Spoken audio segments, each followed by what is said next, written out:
نظام العسكر في الجزائر يعترف بجريمته ضد الإنسانية ويعترف بقتله للأبرياء في البحر.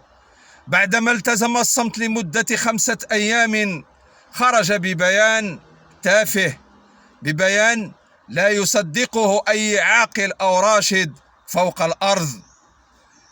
ومعروف على هذا النظام أنه نظام إرهابي مختص في قتل الأبرياء، نظام قتل 350 ألف من شعبه في العشارية السوداء. ماذا تنتظر من هذا النظام؟